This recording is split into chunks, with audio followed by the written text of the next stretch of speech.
Welcome to the Rim Break Rodeo. We hope this video helps. You start by securing a full backup and confirming root and an unlocked bootloader. This protects you if something goes wrong. Once done, open Root Explorer, grant root privileges, then navigate to /system. Make sure to mount /system as read-write rather than read-only so changes persist.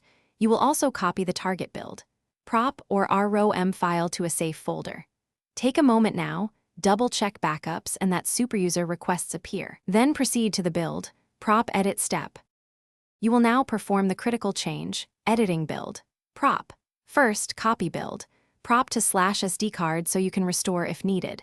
Then open the file in Root Explorer's text editor and change row, build, version, release and row, build, version, SDK to the target version numbers. Explain that this only changes reported version and can break apps.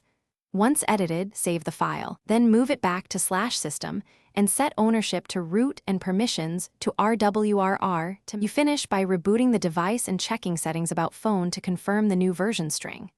Make sure apps remain stable. Some will reject mismatched SDK values. If you hit a boot loop, boot to custom recovery and restore the backed up build. Prop or full NAND image immediately. If the device boots but apps crash, use logcat or install a matching ROM instead. This explains why editing build. Prop is a short-term trick rather than a true upgrade. Remember, restoring backups fixes most problems.